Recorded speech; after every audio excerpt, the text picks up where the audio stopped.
Earlier, I mentioned about 10 years in venture capital. So that's about 10,000 pitches I've heard. And I've detected a few common themes that persist to this day.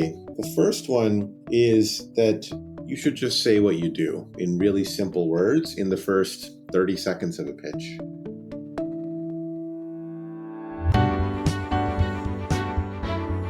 You are listening to The Sure Shot Entrepreneur,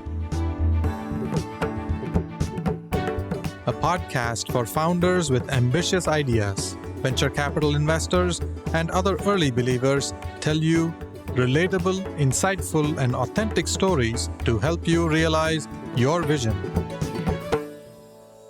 Welcome to The Sure Shot Entrepreneur. Today's guest is Sunil Nagaraj. He's the founder and managing partner at Ubiquity Ventures, a seed-stage venture capital firm with a focus on software beyond the screen.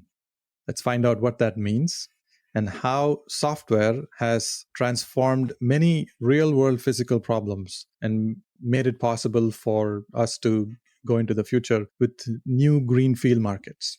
Sunil, welcome to the Sure Shot Entrepreneur. Hi, Gopi. Thank you for having me. Tell me about yourself, starting with your childhood and what kind of nerdy things you geeked out on. That's a great question.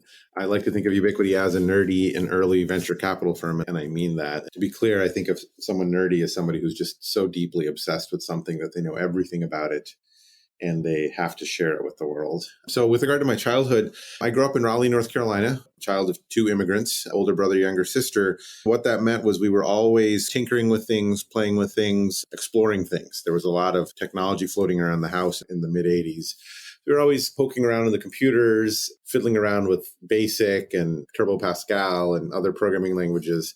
And my older brother was always farther advanced, but always great about teaching me. So from a young age, 5, 7 years old, we were fiddling with computers and programming. And that's played a huge role in how I look at the world now. As you briefly touched on, this idea that software can now run everywhere in the real world, can understand the real world, navigate the real world, is an idea that's been cooking for 30 years now, that software has been taking on bigger and bigger problems. My brother and I had a lawn mowing business. So a long time ago, we made a lawn mowing software management platform so we could manage our business and our customers. When I was preparing for the SAT, I made a flashcard program to study vocabulary words. So I've always tried to solve problems with software wherever I could. And often that was software I wrote for myself.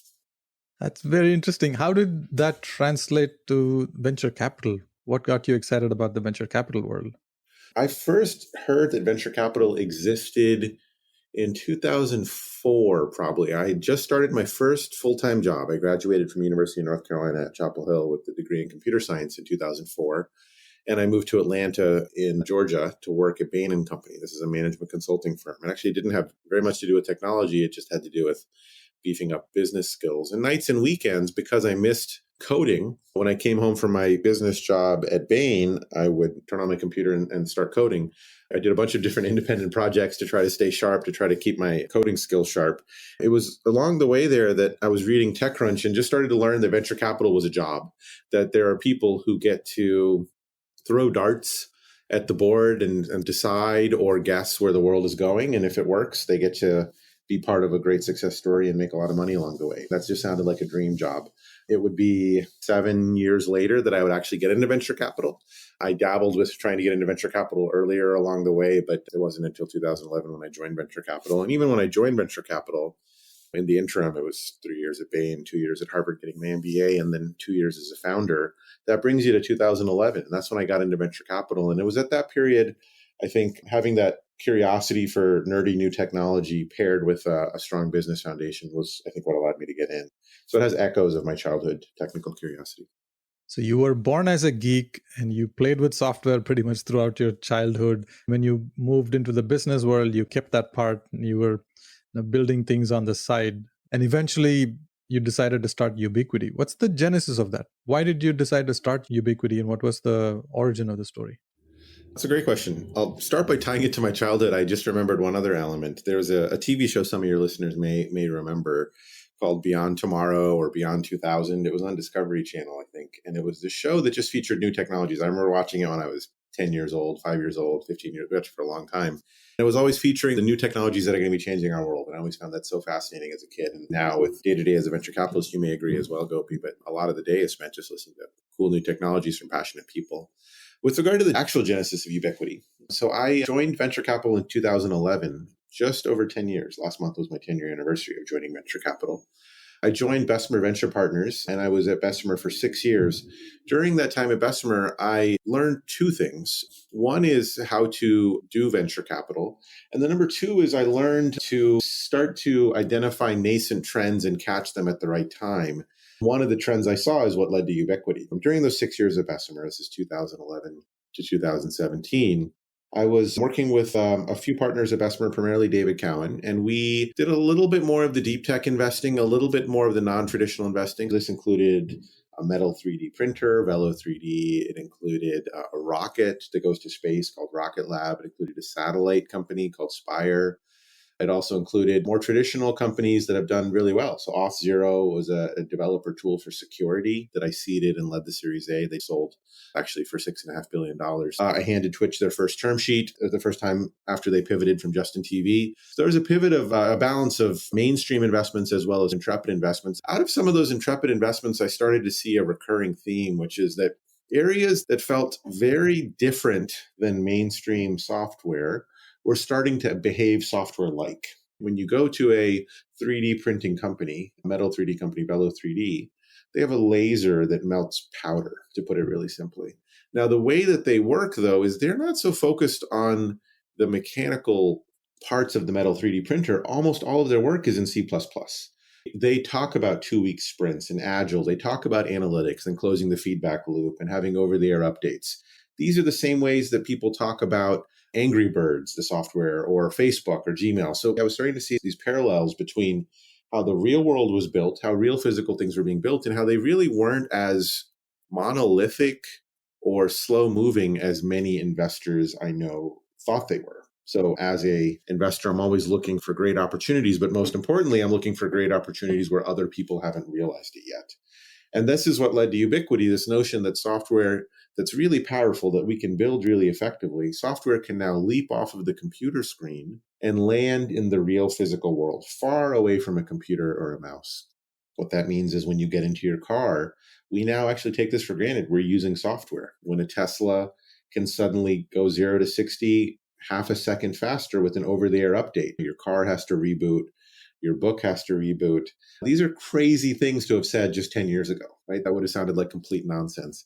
More of the world is becoming software-like, and it was definitely informed by some of those investments. Another one that from Bessemer that is relevant is Tile, the little piece of plastic you put on different things you want to make sure you never lose. I have many of them in my life. Was another investment. I invested in the seed round of Tile. Watching these companies that were right on the edge of software, where I was starting to see a lot of open green space for more opportunity, and the ability for venture capital funding timelines to finally fall in line with these companies presented a massive opportunity. So Ubiquity is now 4 years old, and all of the companies I back really are software beyond the screen companies. They take a real world physical problem and they transform it into a software problem. Now, why would you want to transform something into a software problem? It's because it becomes a lot cheaper, a lot quicker, and the solution you develop is a lot more flexible. That's in terms of solving a customer's problem. In terms of growing a big business, these kind of businesses can ramp really quickly and they secure attractive valuations because they have recurring revenue. They have an ongoing customer relationship. This is pretty different than selling hardware. If you imagine the television you buy it for $500. You buy it once, end of story. There's a lot of television manufacturers, so margins are low. The opposite of that would be a business where you sign up, you're paying a monthly fee. It's a recurring, ongoing relationship. You're having the ability to get updates and additional features over time. The majority of businesses that I back have some element to that. Now, all of them are not hardware. About half of the companies Ubiquity is backed have an element of hardware, but they're all tied to pushing software into more areas of our world besides just on a computer screen. The Silicon Valley ecosystem started with deep tech hardware. Companies like Fairchild, all the way to Intel and Broadcom and many others were started with that as the foundation. But over the years, the VC investment process has shied away from touching anything to do with hardware, anything that has to do with inventories or anything that has capital investment. But you are not shy. And is that because you feel like we're going back into a new area where hardware will become important? Or are you looking at it because no one else is looking at it? It's a neglected area. That's a great question. I think it's more of the latter, right? In any investment, I'm trying to find opportunity, and that could be thought of as somewhere where no one else is looking. But very importantly, they will be looking soon, right? There's this Wayne Gretzky quote about skate where the puck is going. So I want to be skating to an empty spot on the ice because no one else is there, but I want to know that I'm doing that because the puck is heading there. I think that's an important piece of the puzzle. I think the comparison to the invention of the transistor and things like that is interesting, but I'm actually fairly careful not to invest in fundamental science or long lead projects. The majority of investments that I choose to make usually use $1 million or $2 million seed round to go from just starting the company to having production revenue. So that actually lops off a lot of deep tech in the traditional sense. It's a company that needs $50 million or needs major university research to get off the ground. Those kind of companies are probably not in scope. So I think there are different flavors of deep tech. Today, deep tech is a pretty broad word, but anything that doesn't sound like Instagram or Salesforce or something like that, you lump into deep tech. But I think there's a sliver of deep tech that has the capital characteristics of software, and that's where I'm focusing. There are other venture capitalists who will invest in a new molecule, a new type of spider silk, a new kind of solar panel, these kind of fundamental, deeper innovations. And I'm not investing in that, partially because of the size of my venture capital fund. I have a $30 million fund one and about a $50 million fund two. So I'm targeting these companies where $1 million or $2 million will really move the ball forward. I tend to be terrified of these really large swings where $1 billion or $500 million and you finally know if the technology is going to work. I'm thinking about companies like Magic Leap or something like that. That just seems very scary to me. So I'm very focused on agile iteration, but having some familiarity with software that can run in more places beyond a computer or smartphone. Can you give an example of one or two companies? How do you find them? What do you ask in the first one or two meetings? What are you looking for? So I'll start with a simple framework for what runs through my mind when I'm hearing a pitch. What I don't ask myself is what might be obvious. Is this cool? Would I use it? I never use either of those questions. There's three questions I ask myself during a pitch. I do about 1,000 pitches a year for 30 minutes or an hour. I ask myself these three questions. Does anyone want it? Are there a lot of those people? And can this entrepreneur find those people? Right? So does anybody want this product? Are there a lot of people who want this product and can they be found? And these three questions correspond to product market fit.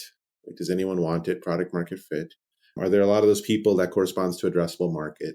And then can you find them? Corresponds to unit economics. So at the seed stage, most of my investments, the companies have 1 or 2 or 3 employees. They're 0 months old. A third of my investments I invested the day the company was incorporated. Sometimes they're 6 months old. These companies, typically, I don't need to ask that last question, the unit economics. It's a little bit too premature for that. So I'm mostly focusing my energy on, does anyone want this product, right? And there's actually a bonus question for deeper tech, which is, does it even work, right? So question 0, I know I'm cheating a little bit, but question 0 is, does it work? Question 1 is, does anyone want it? Question 2 is, are there a lot of those people? That's where I'm spending a lot of my energy in a pitch. And what I'm listening for on the does it work is someone who is deeply fluent in this technical domain. Right? And this is where I call Ubiquity a nerdy, nerdly firm.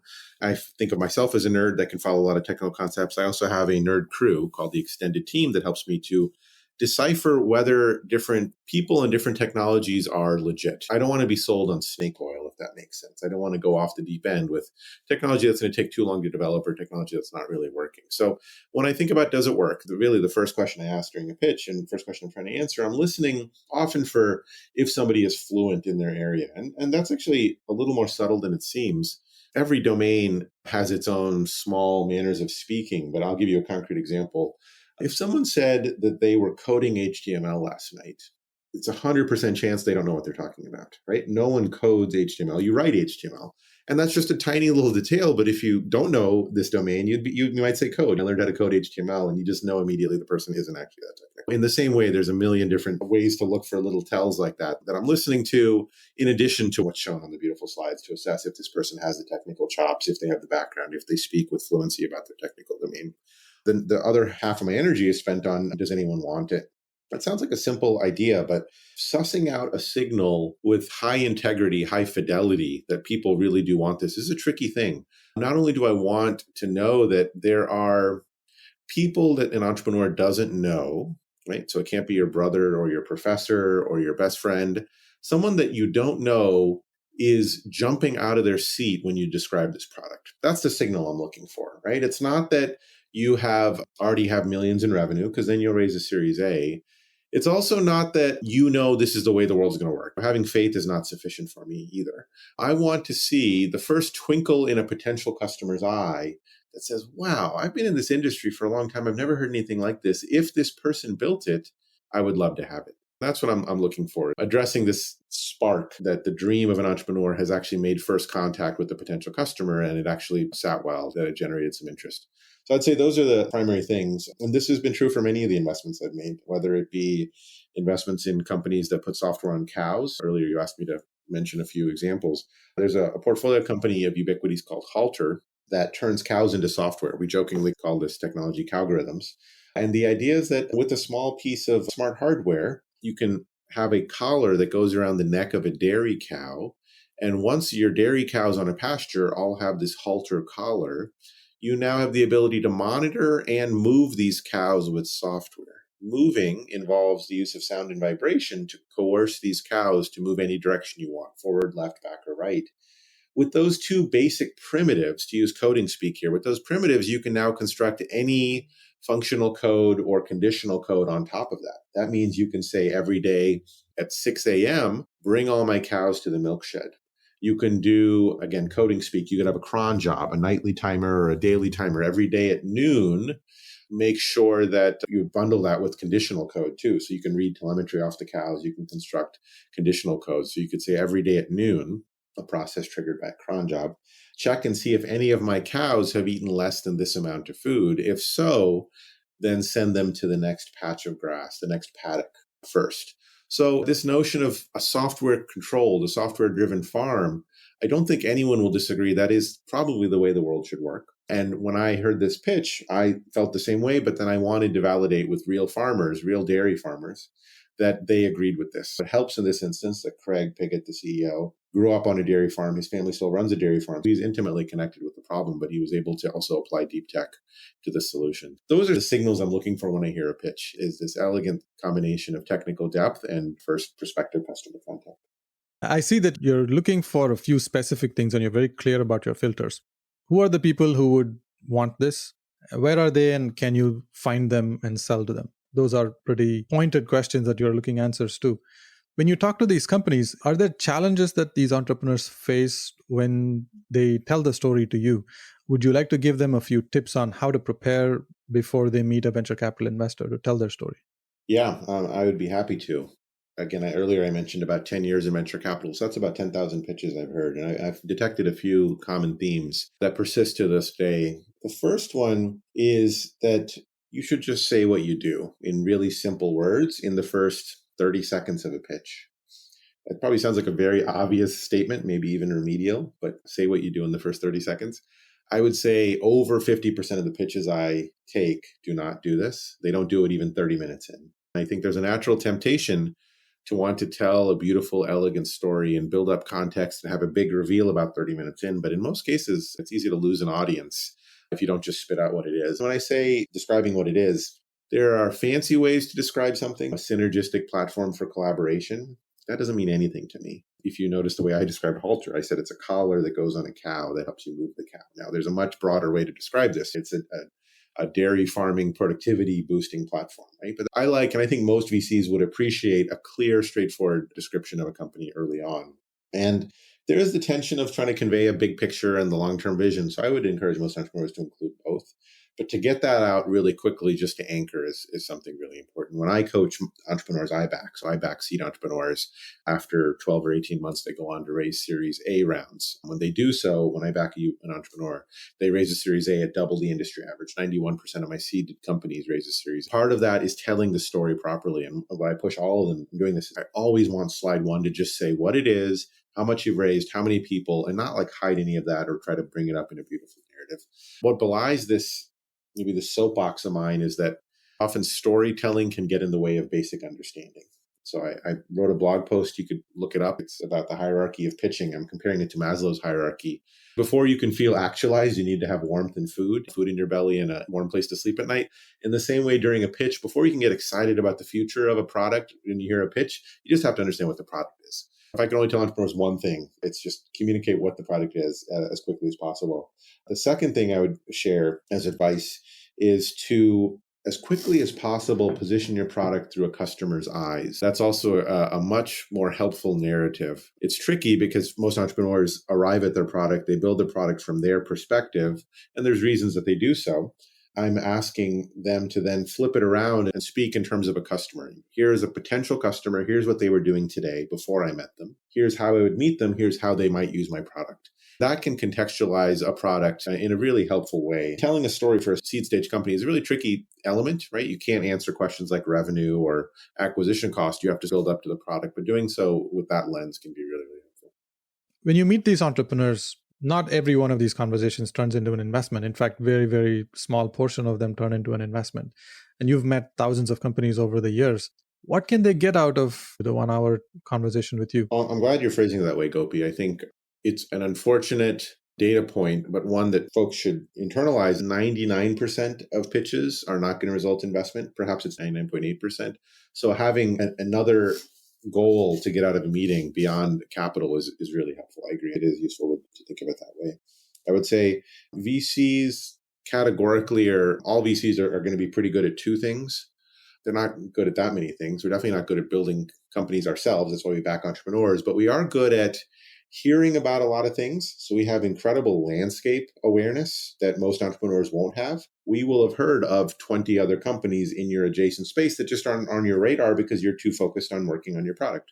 And one of the things you can get out of a VC meeting is to understand the landscape of other adjacent companies that have been out there pitching, that are out in the market. And even whether it's right or not, you now understand, as an entrepreneur, you can understand how other VCs perceive your technology, what else is nearby.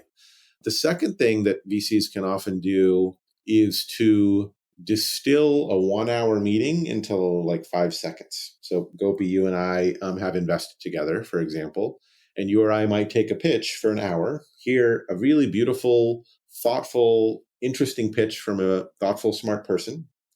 And you can take that 1 hour and turn it into 10 seconds for me. That is a very hard thing to do in general, to synthesize something. But more importantly, it's actually very hard for an entrepreneur to turn everything they do into just 10 seconds. It's painful. I was an entrepreneur, 2009 to 2011. I could never pitch my company in 5 seconds or 10 seconds. I would need a minute, or I would need 20 minutes.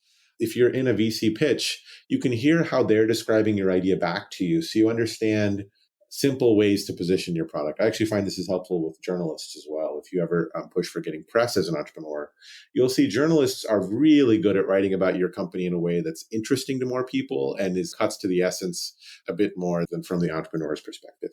So I would encourage folks to try to get as much as possible in those two areas: landscape and simple description of the business. Yeah, I like to get that 10-second version of the story so I can intelligently talk about the entrepreneur elsewhere. So I become an ambassador when I mention that, oh, yeah, I did speak to that company and this is what they do. Hopefully, if it's accurate, it helps the company. And if I don't catch on to it right away, if they don't dumb it down enough for someone coming in for the first time to hear the story and grasp it, it's difficult for me to intelligently relay that information to the world outside. It's way more important to communicate to you what it is as opposed to impressing you, right? Yeah. Like as a VC, entrepreneurs can think they need to wow me with their pitch, but I won't go anywhere until I understand the basics. That soundbite, the 10-second soundbite, I would encourage entrepreneurs after a meeting, especially for most entrepreneurs will meet a VC that's in a larger organization. Ubiquity is a one-person VC firm, but most entrepreneurs will meet an entrepreneur that's part of a 10-person investing team. That VC will have to build consensus around this potential investment. So an entrepreneur, what you really want to do is arm the person you're talking to with as many sound bites as possible for them to build consensus around this investment. So that means that right after the meeting, within a minute, right after a meeting, you should send that VC a really short email with those 2 or 3 sound bites. It was a pleasure talking to you today. I'm glad we talked about my $1 million financing round to turn on smart farm tractors. that have the ability to autonomously drive. I'd be happy to show you more, but I look forward to hearing from you soon. And that way you anchor what your description is in someone's mind, as opposed to them taking away their own description, probably butchering it along the way and then losing some steam along the way. I think about this, Opie, you and I also have to raise our own capital. So we also do our own pitching. I don't think we talk about it a lot, but I do the same thing. After every time I pitch Ubiquity Ventures to an investor in a VC firm, they're called LPs. When I pitch Ubiquity to an LP, I always follow up right afterwards with a few simple ways to think about Ubiquity that roll off the tongue, that can be socialized within teams and committees to make sure that I don't lose momentum with regard to the description. Yeah, the insider world of venture capital is that people don't understand VCs pitch to LPs and VCs pitch to LPs with far less success rate compared to entrepreneurs pitching to VCs. That's right. But nobody wants to hear a VC complain about that. But it is a tricky animal. Pitching a VC firm usually means you're asking for money without any specifics about where the money's going. Right? An entrepreneur, when they pitch me, I know exactly where the money's going. I know which people it's going into. I know what idea it's going into. But as general partners, you and me, we seek capital that will eventually be put into companies, but we can't say with exact specificity which ones just yet. At the core, it's a trickier problem. We got into a lot of details about what you're looking for, the filters you use, the questions you ask, and how can entrepreneurs make it easy for you to understand. All of this takes time. How much time do you spend with an entrepreneur before you form conviction? Can it happen in one meeting, or does it happen over multiple meetings over many weeks or months? What's the process for you? Because of how I work as a one-person VC firm without colleagues like associates or partners, and because I operate a one-person firm, I also operate I'd say a one-focus firm, single focus. I really aim to be very well-versed on the technologies I'm investing in before I take a pitch. So usually within a single meeting, I can get to like a 99% confidence that I'm going to do an investment. And that can be in the first hour. I may not share that in the first hour in case, my mind changes or I get additional information. But with many of my most successful investments, I knew in the first 20 minutes this was a Ubiquity deal. And that's because I have a really tight description and a tight feeling of what a Ubiquity deal looks like. More precisely, though, it's usually within 10 days or less after a first meeting that I can commit, write a term sheet, and have it signed for $1 million investment from Ubiquity. Again, it harkens to having a really tight, specific focus. I don't follow that many technical areas. I follow a small number, but I go very deep in those areas. And that's turned out to be very helpful for having a better conversation in the first pitch, but also building conviction really quickly. Well, this is very helpful. You've given a lot of real life examples and specific stories from your past. But over the past 10 years, venture capital has changed a lot. What is different for you? How do you see the VC world and the startup world compared to how it was 10 years ago? It's a great question. In the last 10 years, you've seen a lot more technology startups emerge, a lot more venture capital firms emerge. It's a much more robust ecosystem. What that's done in the mainstream is it's elevated valuations, right? The average valuation for any stage is dramatically higher.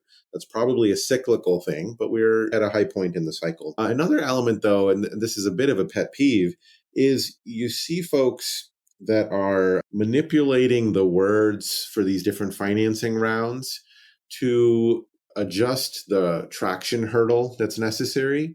So when I raised money for my machine learning powered online dating startup in 2010. I raised a seed round. It was a $750,000 seed round that was very normal. Today, people with a straight face will say that they raised a $10 million seed round. Now, to me, that seems ridiculous. A $10 million round used to be a Series B. I could say it's ridiculous, or I could say this is the new world we live in, that a seed round is 10 million, a Series A is 20, and a Series B is 30. But actually, I think what's happening is that people are raising the same kinds of capital at about the same kinds of time. We just have new labels on it. And the labels are a little bit tricky. It's very similar to having a 6-year-old playing soccer wanting to squeeze them into the 5-year-old league so that they're compared against their 5-year-old peers. So in this case, people will raise a friends and family, and then a pre-seed, and then a pre-seed plus, and then a pre-seed extension, and then a $10 million seed. Now, really, you should just name those what they are, which was a seed, a Series A, and a Series B. That's a funny thing. I actually have a strong suspicion that will disappear when there's a downturn. I don't know when that'll occur. But the fundamental bifurcation of financing is a great idea because you can have specialists and more sources of capital. But I think the nicknaming the rounds to manipulate people's first impressions is a detrimental thing. That trend has gone too far. Series A used to be the first round of funding. That's why it was called Series A. Now it's often the fourth or fifth round of funding. Everybody wants to call their round the Series A, and therefore others have to rename their round so that they can be prepared for Series A later. Yeah, it's a spiral. If you don't play along, then you get into a tricky spot. I've run into this issue a few times because, again, I partner with seed companies. I join their board. We grow the company and we come up for air at the Series A to go out and try to raise.